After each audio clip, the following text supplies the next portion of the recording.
Welcome to the Mama's Well podcast, where we are digging deep into the gifts and the gaps of foster and adoptive parenting. I'm Tara Hutton, and I'm glad you're here.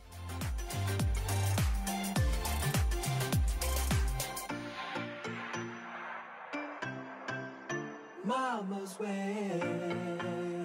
Yes, she is.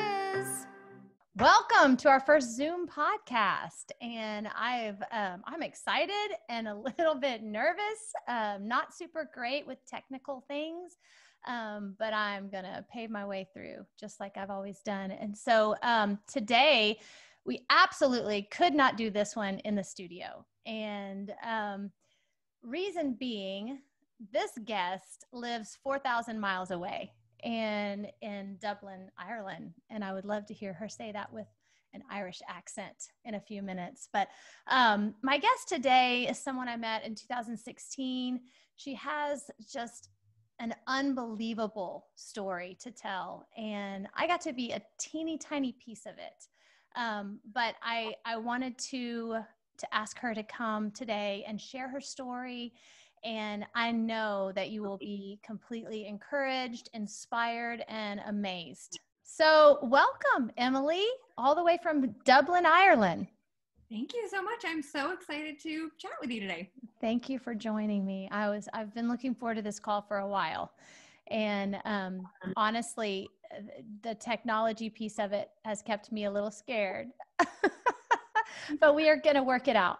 We can do it. That's right. So, Emily, I met you in 2015, and through really crazy circumstances. You've been a foster mom, but you and your husband, Michael, are adoptive parents right now.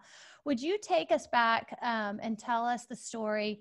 I think it would be intriguing, since you do live in Ireland and I live in Texas.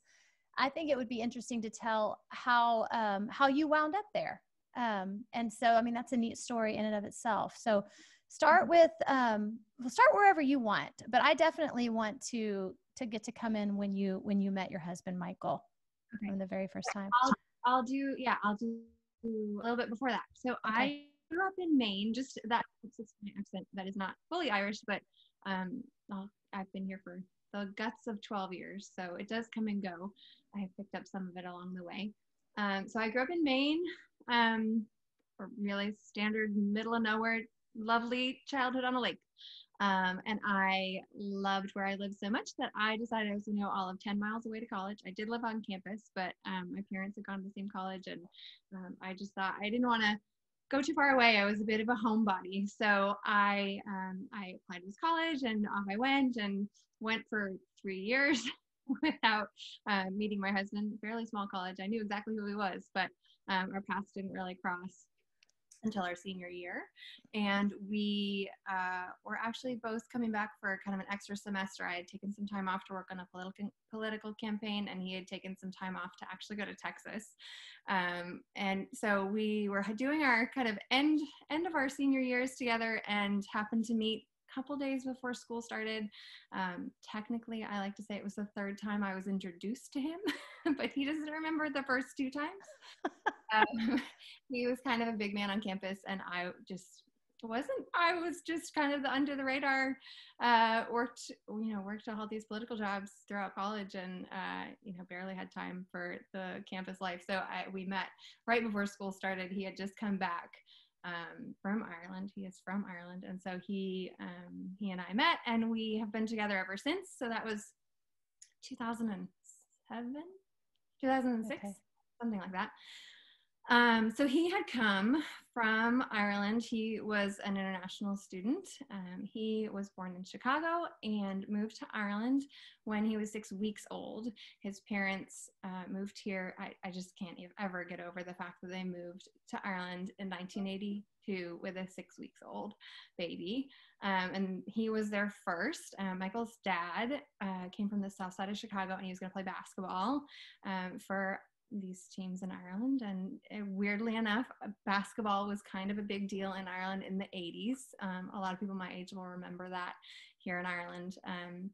His dad was one of the first Black people in the country, maybe one of the first 10 Black people in the country back then. Ireland, wasn't really diverse in any way. So, a lot of people knew exactly who he was. And so they came and they made a life here with Michael. They had 4 more kids here, and then, sent almost all of them to college in the States. And so Michael was the first one to go off. He got a basketball scholarship to go to a prep school in Massachusetts. And then he was recruited to play basketball at the tiny college that I went to, all of very close to my home. So I didn't really anticipate that I was going to homebody myself into this college education and end up so far away. But after college, we decided we were going to move to Ireland for a 1-year European adventure.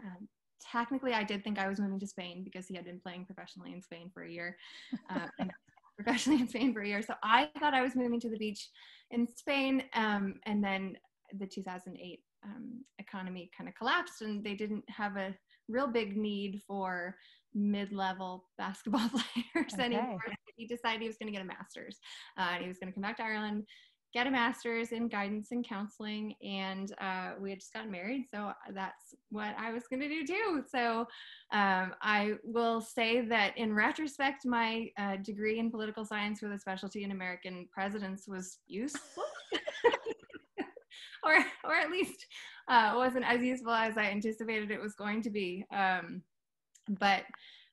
So we moved to Ireland in November of 2008, and that was for 1 year, which shortly turned into 2 to 3 years when he started his master's. And then by 2015, we were buying a house here and thinking that would be where we would be for the long term. I really did fall pretty hard in love with it. It's, a lovely, lovely country.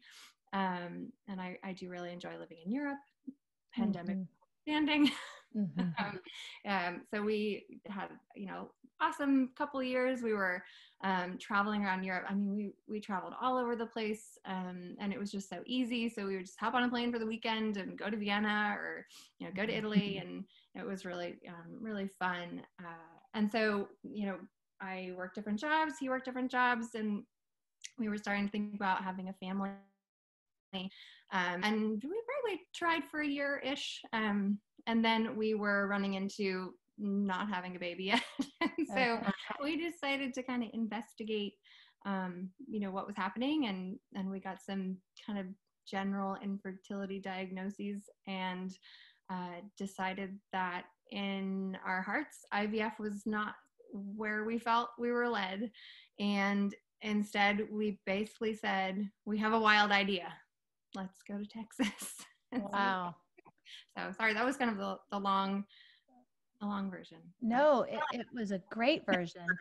And so just to recap a little bit, because you and Michael met, you traveled, then you're living in Ireland, thinking you were just going to be there a couple of years, maybe.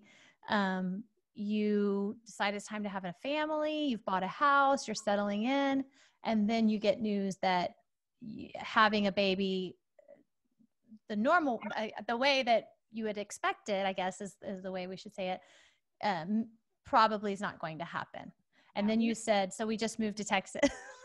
How in the world did you wind up just saying, let's move to Texas? I know we have a lot of babies here, but I will flesh that out for you. So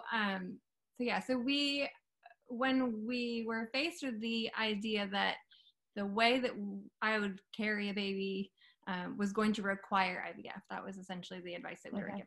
Going to require IVF, and I think both of our spirits just went, that's not what we feel is right for our family. And so we had friends in Texas, and when Michael took some time off from his college, for a little while, he went down to Texas and he was living with them. And they, at the time, were doing a ton of work with the homeless population, and they happened to be kind of doing a street church service. And the woman called Debs, who was Michael's youth leader over here in Ireland, and later moved to Texas, she saw a bundle on a chair, and it was not like a puppy or a kitten, which is what she anticipated, but it was a baby. And so he was in real rough shape. And Michael was there for, I don't know if he was there when Isaiah joined their family through foster care and then through adoption, but I think they had probably already adopted him. And so he was kind of their nanny. And so he was able to see a lot of the early stages of their adoption. And so when we decided that adoption, while a big leap of like moving our whole lives, you know, to another country and to a place that I had never lived before, what, you know, was a pretty wild plan. We felt confident that that was where we were supposed to at least try and open a door. And as well, because they had this connection with your former and my former adoption and foster agency, we decided that would be a starting point. Which might give you an indication of the kind of people that we are. We might leap before we left, but it was perfect. So we actually were in the process of buying a house when we decided we were really going to go. And so the house that I'm sitting in right now, I looked at for 10 minutes and I was like, sure, looks good. See you later. And we weren't even here for the closing. We sent Michael's brother who looked like him, and we were like, can you just pick up our keys? Hopefully it'll be fine. And we rented it for, you know, straight away. And we hopped on a plane. We landed in Houston in August of 2015. We didn't really tell anyone what we were doing. We told our parents, but we really hadn't told, like, you know, my sister got married a few weeks before that. And that was the first kind of inkling that anyone in my extended family had that we were kind of making this transcontinental move. So we landed in Houston. I'm a freelance writer, so I you know, can kind of work from anywhere. I'm pretty flexible, but Michael didn't have a job. He left his job as a guidance counselor over here. He took a career break, just said, I'm kind of taking a sabbatical. I'll be back in a while. Didn't tell anybody that the grand scheme was to adopt a baby. So wait, hold on. You said a lot right there, but one of the things I have to go back to, because like the audience is probably going, they saw a bundle sitting on a chair. Sorry. Yes. That's a pretty big deal. You and I know kind of what was going on, but just to kind of recap, I mean, this is a nonprofit group agency that that ministers to homeless families on the streets of Houston, Texas, and they ran across a baby. Right? I mean, I didn't know this story like you just told it, but I'm putting pieces together. They ran across a baby. I guess they then somehow located the mother, and that night.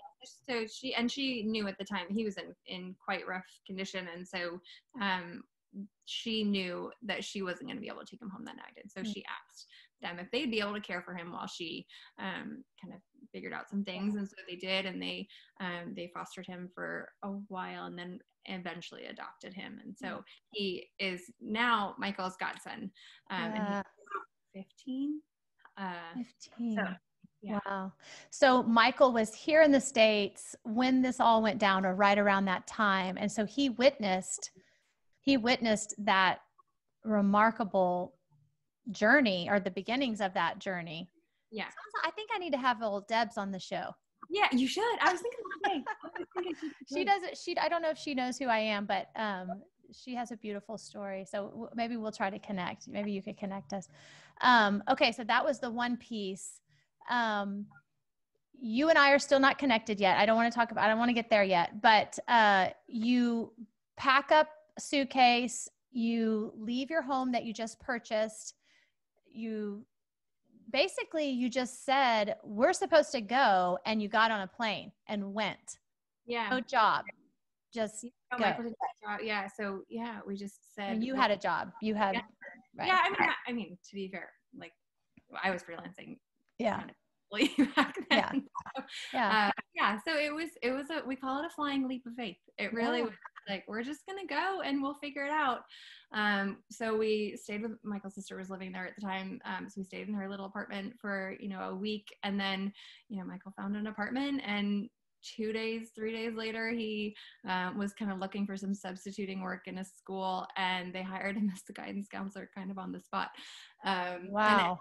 And it like 5 blocks from our apartment in Houston. So we lived like the most un-Houston life, probably. We lived in this itty bitty apartment in the Heights. He could walk to work. We walked to the gym. I mean, we walked everywhere. So it was the most kind of Irish version, maybe, or European version that we could have created in Texas. But so yeah. So what an adventure! It was such an adventure.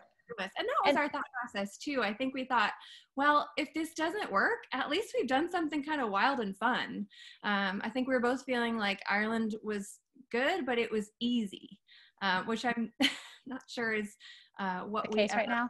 Look for. No, well, I mean, yeah, I think we're always trying to add a little bit more action or something. Yeah. And of course, now we have. So one more thing I want to go back to, Emily, is explain why it was. So I understand you had the connection here, but what about adoption in Ireland? Like, why was that not an option? I mean, because I know you've told me before that adoption was always kind of on your heart, right? Mm-hmm. And so when you found out the disappointing news, which I'm sure that would be a whole nother episode, but there's some grieving that went on, I'm sure, thinking you were going to have a baby one way and then not. But tell me why not Ireland? Why not stay in Ireland in the house you just built, adopt a baby there? How does that work? I'm good at filling it in the gaps that I have over time kind of forgotten about. But yeah, we initially explored the option of adopting in Ireland and very quickly realized that it wasn't going to be possible. Unfortunately, and no, I shouldn't say it's impossible, but virtually impossible. Functionally impossible is what I've also often used to describe it. So adoption in Ireland is just very different than the way it is in America. There are kind of 2 problems. One of them is that there are very few, like under 10 in the whole country, infants placed for adoption domestically per year. And even within that under 10 number, like literal under 10, single digits, some of them would be stepchildren, some of them would be, being adopted, by a step parent or something, or by a grandparent or an aunt or something like that. And so domestic adoption is nearly non-existent, in part because of Ireland's really tricky and terrible history with unwed mothers and illegal adoption. And unfortunately, that's still very much a part of what Ireland is reckoning with currently.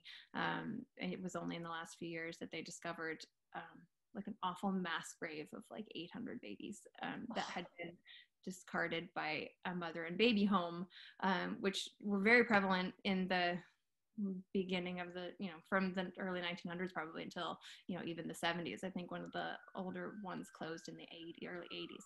So women, because the Catholic Church was such a heavy influence in Ireland, women were put in these mother and babies homes when they found themselves pregnant and weren't married. And many of them were illegally adopted within Ireland, but then also they were shipped out to America in the dark of night. So really awful history that I think has created a really big pendulum shift away from domestic adoption. I don't know that adoption is considered an option really for many people in this country. There's also a different welfare system that creates more opportunities for women to parent if they are on their own, or in crisis. So there's that. And so if you were looking to adopt internationally, Ireland unfortunately only has adopting relationships with like 10 countries, and only one of them would allow you to adopt an infant. The rest of them are only like toddlers or children. A lot of them have really complicated requirements, like the Polish program, you have to have Polish heritage, and it just means that international adoption is also very difficult. And then the third component is that if you are going to do that, the vetting process takes about 3 years. Wow. So before you can even endeavor to adopt, you have to be vetted by an agency it's a state agency over here. There's only one of them. And it takes about 3 years. It is really invasive. So it's interesting to consider the way that I'll tell you that we did it in the States, and the way that a lot of people or your listeners would probably understand the vetting process to be very different, thorough. But I think 3 years might be a very long time. So we knew quite quickly that Ireland was not going to be an option if we wanted to adopt. And we really didn't feel pulled to adopt a toddler or a child from an international country. That really, I had thought all for a long time that if I was ever going to adopt, it was going to be domestically from America. I felt fairly strongly that there were a lot of children who needed that. So and at the time Michael's witnessing, there was at least one child in the city of Houston at that moment that definitely needed some help. Right. So we knew just, from doing a bare minimum of research that Texas was probably going to be a good option. Like we could have gone to Maine, where I'm from and where my family lives, but adoption is more prevalent there than it is Maine even. So, and you had the connections with the Walker family. And we were going to be warm. Yeah. Oh, there you go. Yes. It's a beautiful day here. I'm looking out your window to see it's starting to get night there, or it's starting to, is that dark? It's 8:40. Yeah. So in the summertime, the kids are really confused. But in the summertime, the sun doesn't set until like in the middle of summer, it'll be like 10 o'clock. So, but it doesn't get warm. Yeah. Well, when you left to go back to Ireland, I said, Kyle and I wanted to visit.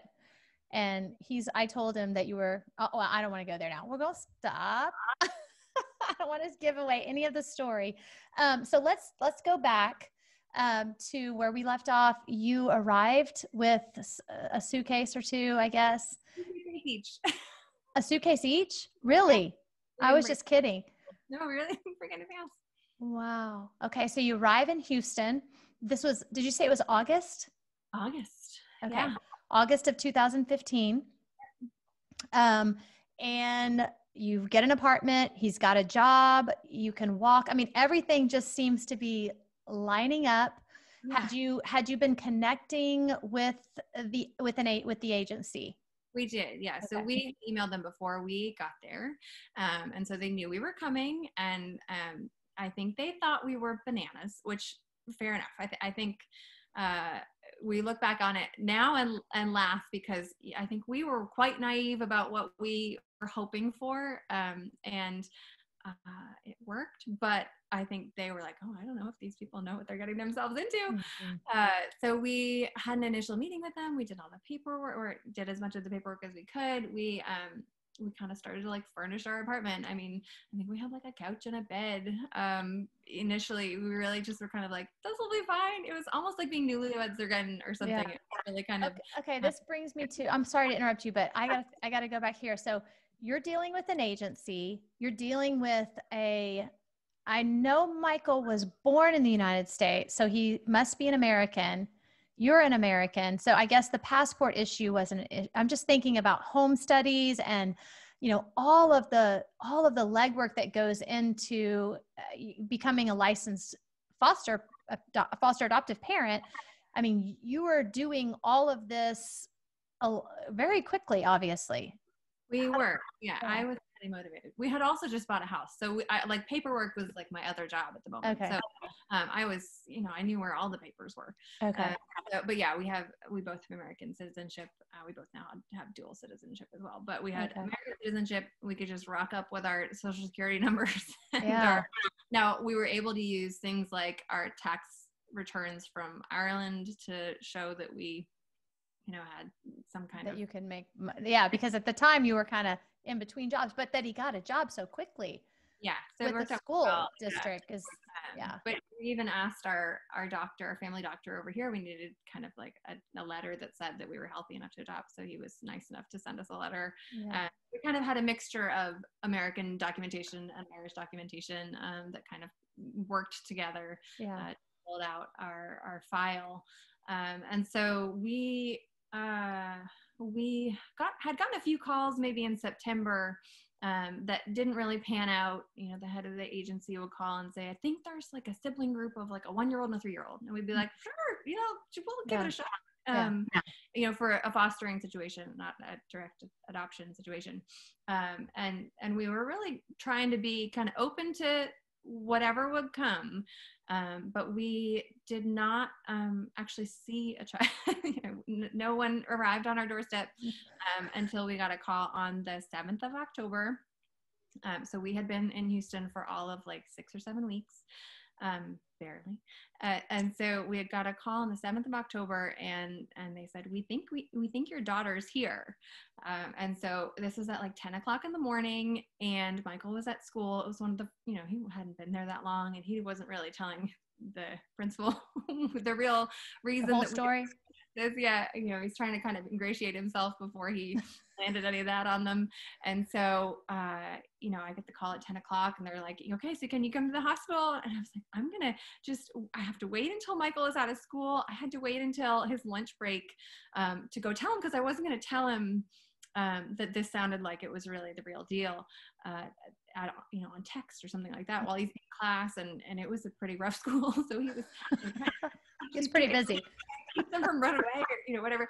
And so he was trying to keep all his ducks in a row, and I was just waiting for his lunch hour. And so I stood in the parking lot at the back of the school, and I waited for him to come out. And I said, I think our daughter's here. When can you go? And he was like, I have to go back to these kids. You know, like these are going to run rampant if I go back. So you could tell he was totally shell shocked by the news. And so after school let out, we finally made our way over there, and I made him stop in the lobby to brush his teeth. We had to like stop, brush our teeth, and like get all set. And then we went up to the NICU where a baby girl was waiting, and that is our now 5-year-old daughter, Maya. And she was 3 days old, and perfect and beautiful, and she was ready for us to be her parents. Except one little caveat: enters Tara and Kyle Hutton. Yes. So we were not fully licensed. This is my part. This was my part of the story. This is the part where I meet Emily and Michael. I too got a call about a baby girl. And they said, we need some care for a baby girl. This is a baby that is most likely going to be adopted. Our paperwork, I don't know if I've said this on the podcast before, but when we signed up, we were not in the same position that you young folks were in. We were in a position our paperwork said foster only. And your paperwork said foster to adopt. Adopt, right? Yep.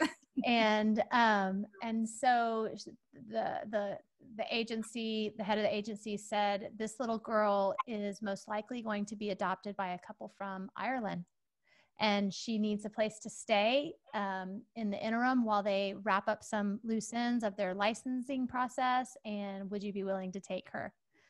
And of course we said yes.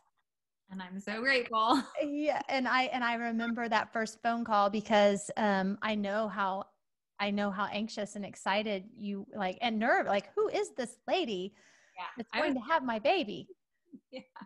Yeah. We had spent, we met her on a Wednesday, and she was discharged, I think, on a Friday. So we had spent, you know, that time in the hospital with her. And then, you know, to have her discharged to not us was terrifying. And of course, then to have her discharged to what was to us at the time a stranger. Unfortunately, some of my visions of foster families were, you know, baked from lots of stereotypes. And so of course. Very nervous, you know, having only lived in Texas for 6 weeks. I was like, oh, who is going to take And I lived far away from you. I had to drive an hour to get to my house. Right. Yeah. So, but of course, once I walked in your door, I was like, oh, she's going to take care of all of us. It'll be fine. No, we should have just had y'all move in for 2 weeks. Oh my gosh, it was such a blessing though. And it was a blessing as well, just to weirdly, while I can't imagine, I mean, Maya hasn't been out of our site and how long.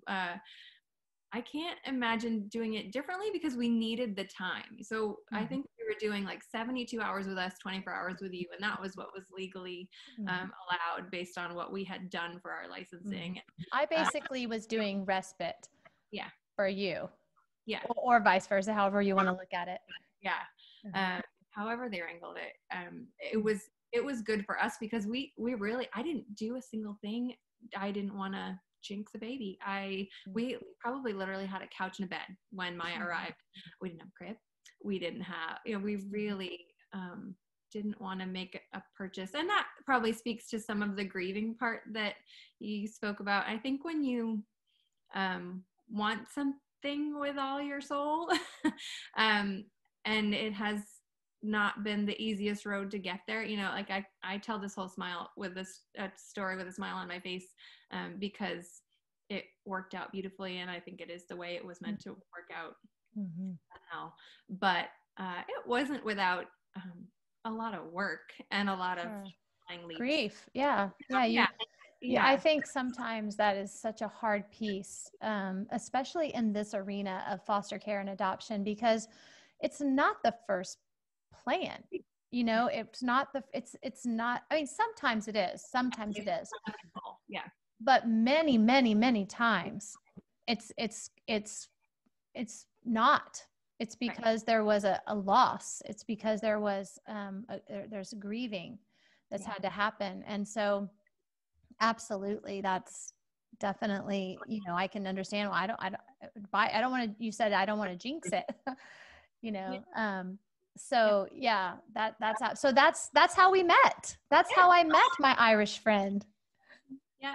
I'm so grateful. I mean, honestly, like thinking back to those first few months, even with Maya, it was just like, it was sunny and people were lovely. And you guys just like filled in the gaps where we needed a gap filled. And it was just such an important part of the whole process. And I, of course, have loved kind of following along from afar now, but yeah.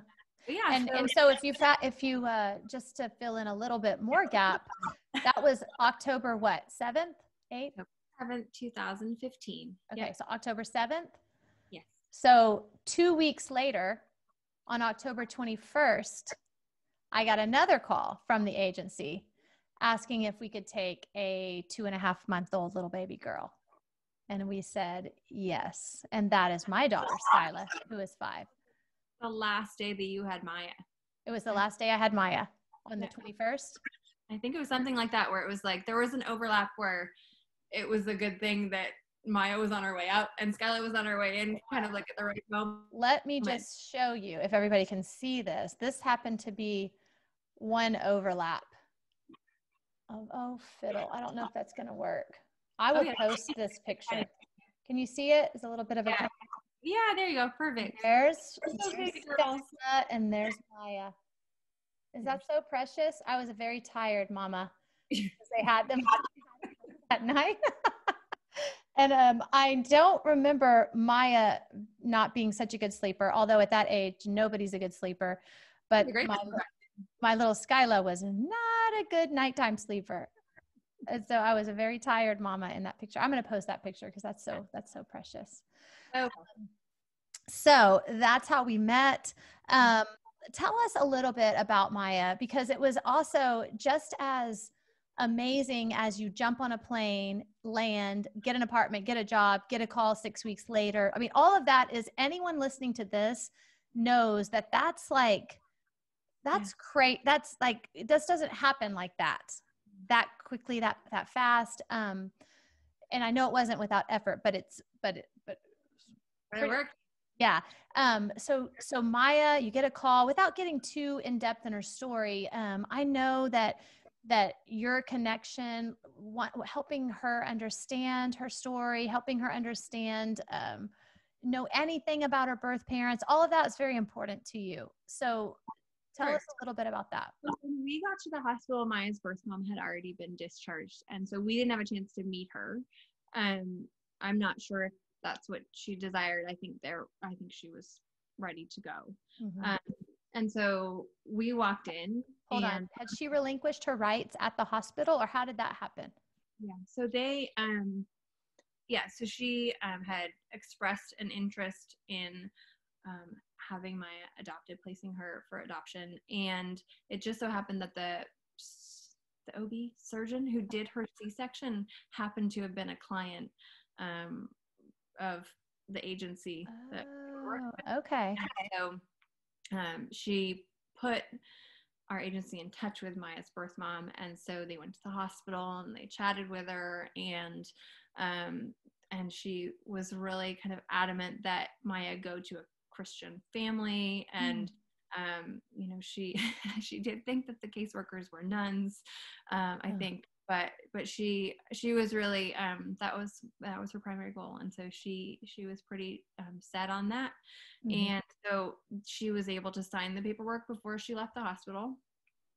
She left the hospital, I would say, the day before we got there, and we arrived and met Maya, and kind of jumped into the eye-opening adoptive parent world, where you think you're getting one thing and realize you need a whole lot of other things.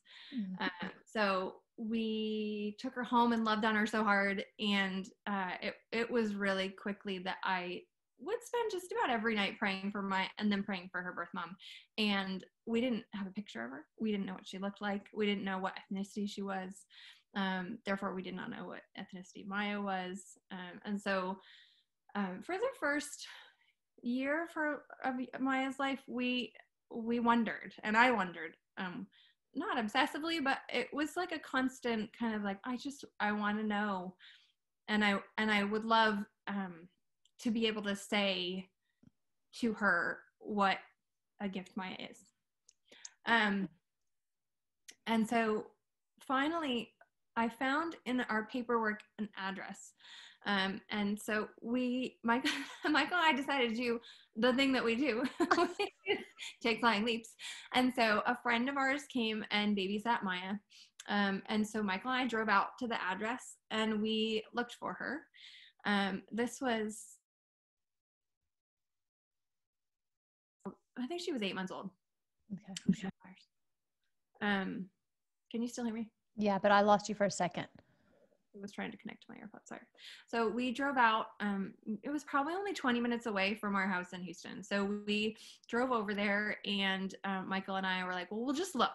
We'll look for her and we'll see if we can find her, and see if we can find anyone who knows her, who could tell us anything about her or anything. Honestly, at that point, if I was going to be able to meet her, that would be wonderful. But if I was going to get any information, it was really about what Maya's ethnicity was, or heritage was. Because I, had obviously learned so much about adoption, in the time of being an adoptive mom, and I knew how important that was going to be. And so I thought if there was any hope of us figuring that out, it was going to be sooner than later. Drove over there and we asked a lot of people if they knew her, and could they point us in the right direction. And we ended up meeting her, and I think it was just, by the grace of God that our paths happened to cross. We've looked for her since, and we haven't been able, before we left Texas, I looked several times and made a few arrangements to try and meet her, and wasn't able to speak with her again, but we were able to find her on that day, and we spoke with her for probably about 5 minutes. And it was wonderful. And probably, other than the 2 days of my 2 children entering my life, one of the biggest days of my life. It was a monumental day to be able to know what she looks like, to be able to speak with her, and to be able to say, at the time Maya was really into crayons, but she wasn't into like drawing. She just collect all the crayons. I mean, she's so little. So she must have been over a year. I'll have to look back at when that was, but she, I was able to say, this is what Maya's like right now, and she loves people and she loves to talk, and we were able to find some common ground, and she was able to say how, that I used to love drawing, and the person who was with her was saying like, oh yeah, she is so chatty. Yeah, she definitely gets that from her birth mom. And so it was a huge gift. And I think that's one of the things that I never knew we never said we wouldn't want an open adoption, but by our circumstances and the fact that we weren't going to be living in Texas forever, we were planning on returning to Ireland after we adopted. We ended up with a kind of a functionally closed adoption. Mm-hmm. And so I think that's one of those things that I wish I had known would hurt so much. Like, and Maya's only small, so it doesn't hurt her yet. I think it will, unfortunately. And I think but it has hurt me. Like, I wish with all my heart that I could have more of that connection and information and just like touch points for my grows older. But I am very grateful that I know what she looks like, and I know. Were you able to get a picture, or was that something she allowed? Yep. Okay. Yeah. That's really neat. That's very special. Yeah, I knew you had done that, so I know how special that was. Yeah. So your story doesn't your children. You have 2 children. Yeah. So I remember, you were still in the Houston area when Maya, for a year or 2, I know at least, we got together. We had with play group every now and then, and you definitely knew one thing, that you wanted more than one child. Yeah, there was a really weird thing that happened once we had Maya, and once Maya joined our family. I think I said, well, shoot, I didn't even think this was going to happen. Like, I didn't let myself believe that this was truly going to happen. I couldn't really get myself there. And now that we are here, I didn't ever want to be a mom of one. I wanted to be a mom, and I grew up with 2 siblings. Michael grew up with 4 siblings. Like, we never anticipated we were going to be parents to one. And we also just never thought that far ahead to say, okay, well, if we have one, then are we going to stay longer? What are we going to do next? If we go back to Ireland, we're going to have the same problem all over again, where we don't want to do IVF, but we can adopt. And the foster care system is just as tricky over here. It's really quite different. So we straight away kind of said, well, we'll just see what happens. And we told our agency that we would be interested in adopting again. But what we have to talk about is that the way that Maya's adoption happened was very unusual for this adoption agency, right? Once in every 3 years, they probably would have gotten a private infant adoption, like just straight from the hospital with relinquishment signed. So we didn't know that going in, and we didn't know that until far later. So we said, we'll foster, or and we also said we'll respite foster. Like, we will, you have given us the biggest gift of our lives. We will pay it forward. If you want us, to hold on to a baby for a minute while anybody else needs that, we will totally do that. So I was 4 months old when we had another baby join us for a little while, and she stayed for not that long, but we kind of did the same thing as another family was finishing their licensing. They were adopt her straight away. They ended up adopting her eventually. So we had 4 babies come to stay with us, kind of in the spirit of foster care. A couple of them stayed for just a little while, and we kind of really knew quite quickly that either the timeline was going to be too long for how long we were going to be able to stay in America before we moved back to Ireland, or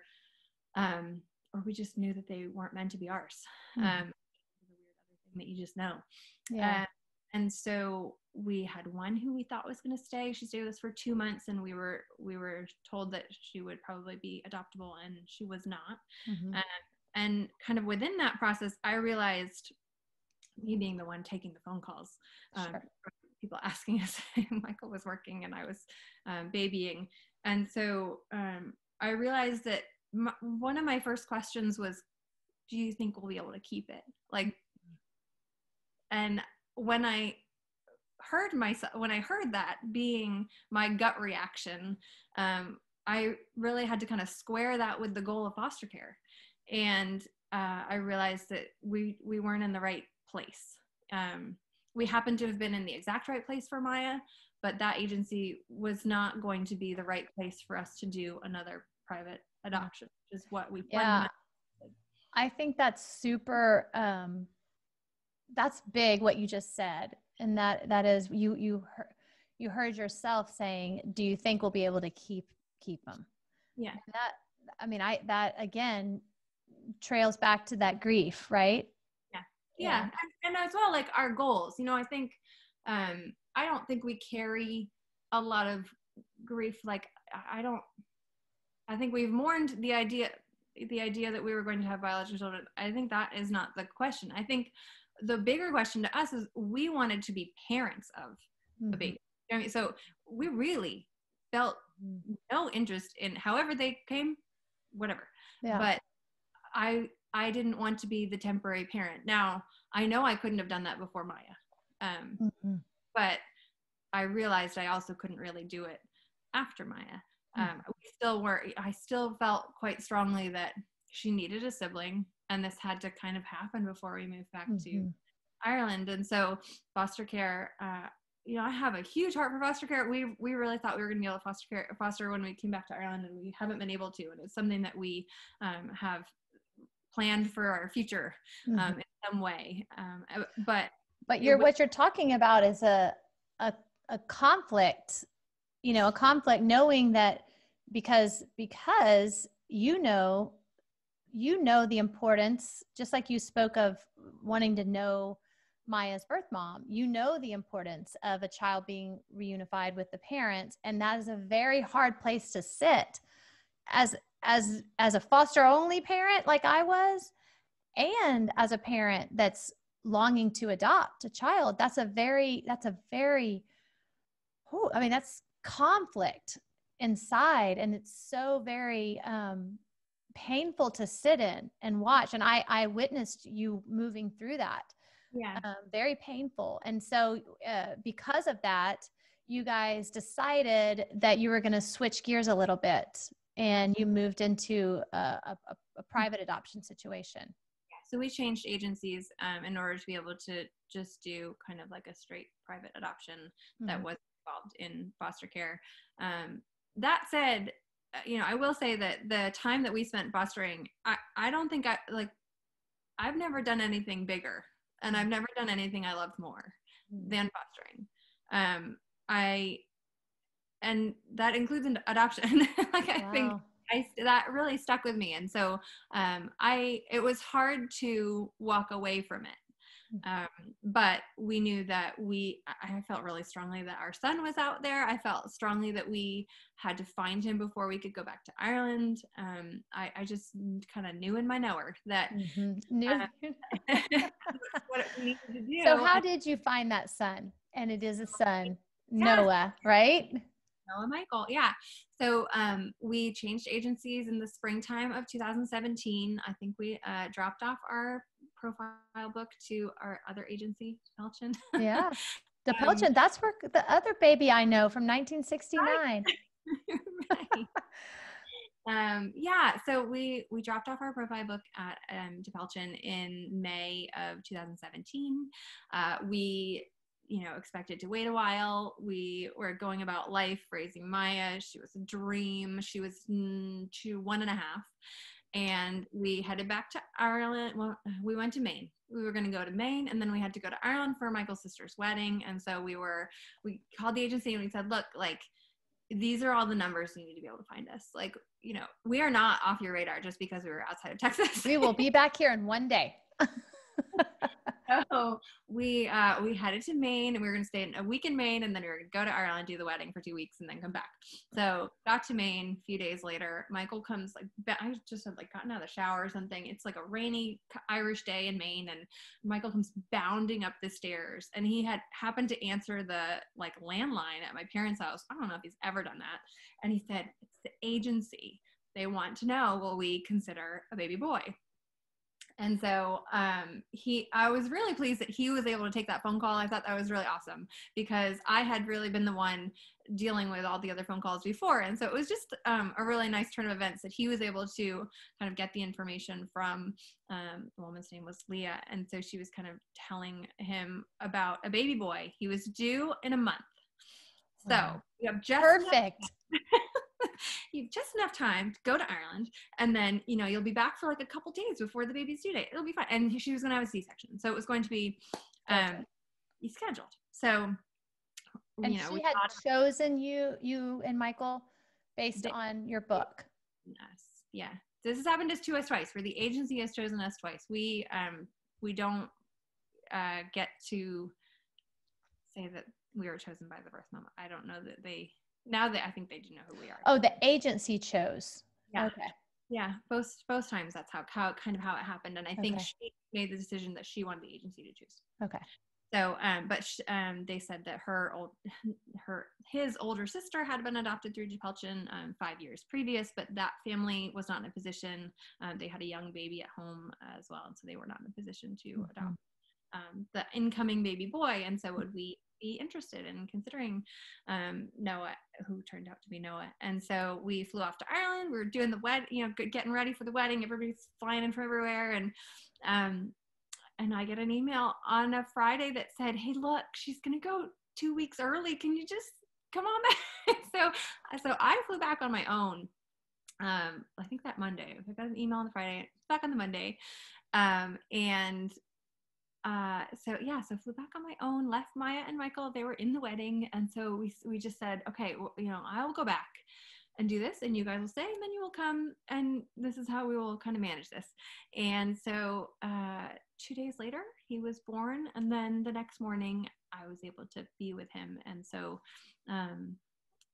so that's Noah Michael. She allowed us to choose his name, but we were not able to meet her. Didn't realize the difficulty of a closed adoption, but at the time seemed logistically better. But it was her choice, and has been her choice with both. Are you able to have a connection with the sibling? Yes. Okay. So we are really grateful. So she lives in Texas, and we get to see her when we visit, and she doesn't have a connection with birth mom? No. Okay. And she's turning 9 next week. So the sibling. Yeah. Okay. So she's, I think, going to hit that before we do. But we were able to reach out through our agency with their blessing. We were able to reach out last summer to get a photograph of her and to send some updates to her. She sent a photograph. So that's great.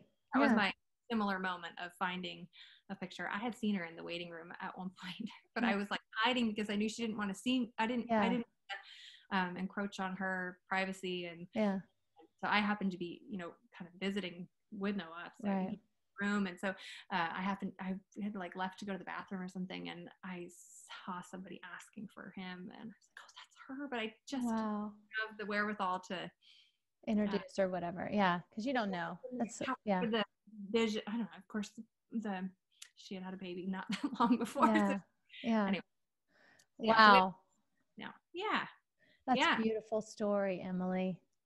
Yeah. So that's how we came to have a 3-year-old and a 5-year-old in Ireland. In Ireland. And what's it like in Ireland now during COVID? I know it's different there than it is here, but you have 2 little ones. I know you're in a small house there, right? You've told me that it's very tight quarters. Fairly standard Irish house. Yeah. A lot of them are duplexes. They called them semi-detached. And so we share all the neighbors. And I think it's hard. The weather's hard with kids who weren't really made for indoor action. So I've found the winters hard, and they're long. We are just getting leaves on the trees, but I think it was 45 degrees today. So it's chilly, but I mean, the quality of life is very good. I think there are some dangers that are not as prevalent as they are in America. For better, for worse, I don't know. So the kids have been able to go to school for this school year. They were home last spring. They went this school year. After Christmas, we were home. Everyone was home for 3 months, and then they went back again a few weeks ago. So they're back in school now. Yeah. So and Noah goes to preschool. Maya goes to the first year of regular school, starts a year early. So she's in the equivalent of pre-K, but it is. Yeah. So one last question that you've written about this in an article I read, but it was very good too. I'll put a link to that in the show notes.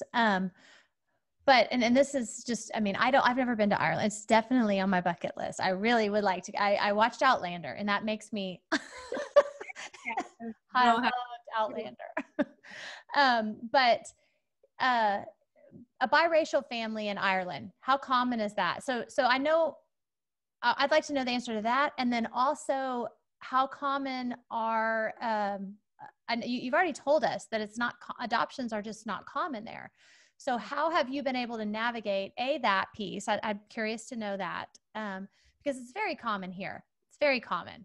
And, but in Ireland, I don't know. And then also navigating community, because I can go to my child's school and there's at least 4 or 5 other, and they go to a very small school, 4 or 5 other moms I know immediately who have adopted or foster adoptive parents. So that is a community that while I don't talk with those a lot, I'm very entrenched in the community of adoption and foster care, which is something that I heavily depend on. Yeah. So those are my last 2 questions for you.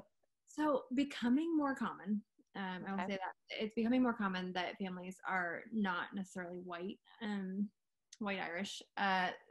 With the EU, there's been a ton more immigration from African countries, and obviously, like I think Maya's school is 60% non-Irish. So a lot of people from a lot of different countries, European, South American.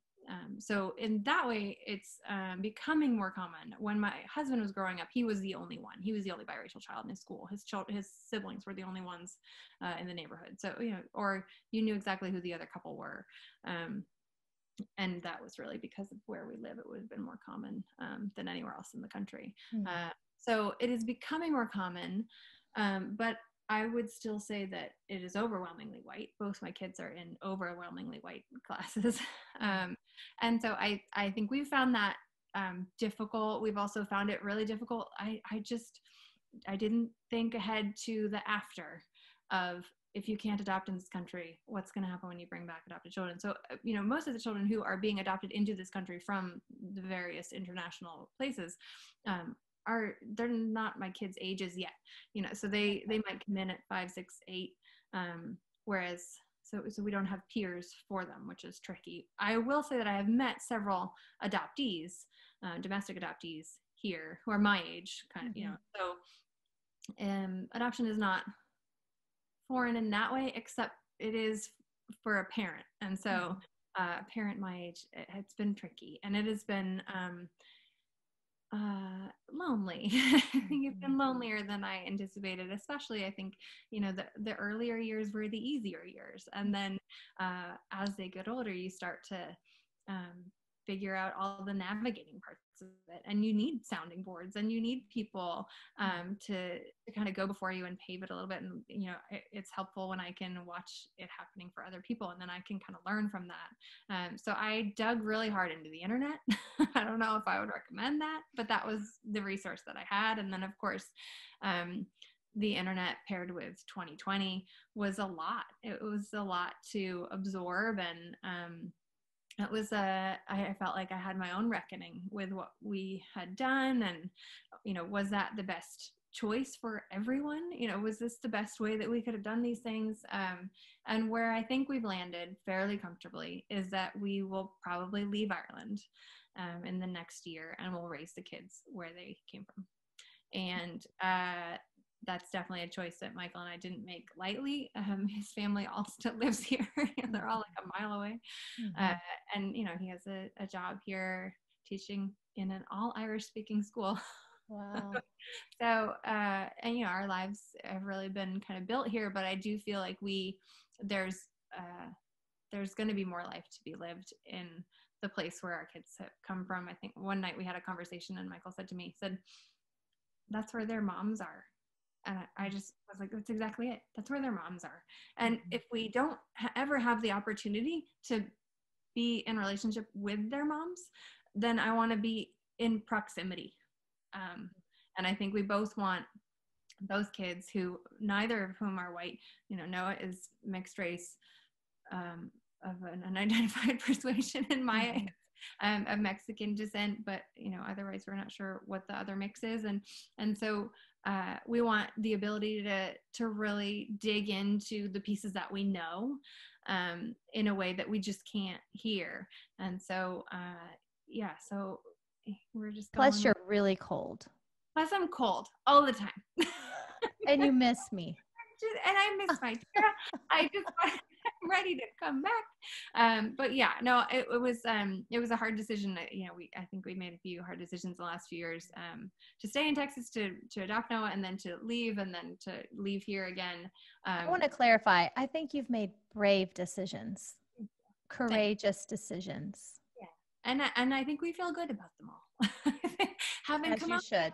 of them, I think we do feel good about them. But gosh, they don't tell you that being a parent is just so many big decisions that you have to make on behalf of other people, and their lives, and what's best for them. And so I hope that this will be what's best for them. But I think in my heart, I think we know that that's really where where my heart was. I mean, I didn't want to come back here.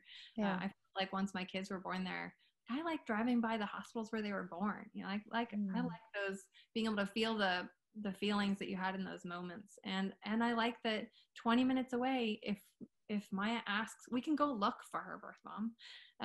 I don't like that once a year when we visit, I go look and make sure she's still alive. I don't like that feeling. Sure. She's reachable by phone. And so, I would like to be closer. And I hope that is the best decision for our family. And we would also like to adopt again. So kind of put us in a good position for that. And it will give community as well for us and for them. Like I want them not to be the only ones of both non-white and adopted. So do they have dual citizenship? Will they? How does that work? Unfortunately, they've shut down that office in the course of COVID, so we're waiting for that to open again. But yeah, they should be able to have birth citizenship because they're Irish citizens. So one day they may want to live here. One day we may end up back here. But for the raising of them, I think it's going to be, we kind of joke because they don't notice the cold, but it's as though they were built for warm weather. They're always half naked running around the place. If the sun comes out, they really think that it's warm. Like Noah will go and get his bathing suit, and it could be 35 degrees and it's sunny, and he's decided that must mean that we can go to the beach. That's awesome. That's awesome. Love to take a child to warm water. Emily, thank you.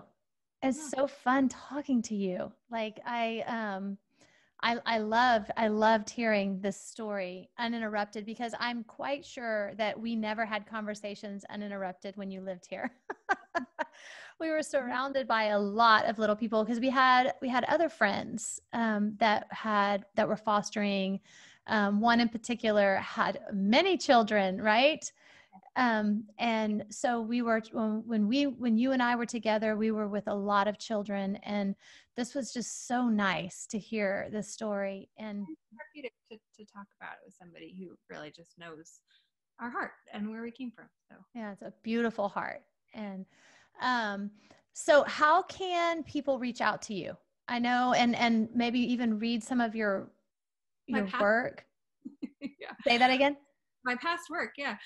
I was joking that I used to blog very full time before we moved to Houston, and then I became a mom, and it kind of fell by the wayside. But yeah, I have a blog that's called FromChinaVillage.com, which is the name of the town that I grew up in Maine. And so that is not current, but that has a lot of writing about our experience adopting Maya and Noah, and our experience even finding Maya's birth mom. So people can find me there, or my Instagram is at Emily Holmes. And so that's your maiden name, Holmes. My maiden middle name. Middle name. Okay. So at Emily Holmes. Yeah. I'll put it in the show notes. Yeah. And I'm happy to, I've gotten some emails, especially I've written some articles for the media over here in Ireland, and I've gotten, emails from people asking questions about like, how does it work? And what would you do? And that kind of thing. And I'm always happy to talk to people about possibilities of flying. Yeah. Well, it's a great, great story. And if you're with your permission, maybe you could send me a picture of your family so that we could post it with this Yeah. episode. And anyway, thank you, Emily. And you have more to share. So maybe when you're back in the States, we'll do this like face to face. Oh gosh, that would be fun. That would be All fun. right, let's do it. All right. All right. So I am going to figure out how to, thank you guys for joining us. I know that you enjoyed Emily's story, and Michael, I want you to see a picture. Michael's really tall, and her children are beautiful. And so thank you for joining us. Don't forget to like and subscribe and share. We like to hear stories of other people's adventures. This was an adventure, right? So share this on your social medias, share this with friends, with your adoption and foster care networks, and we'll see you next week.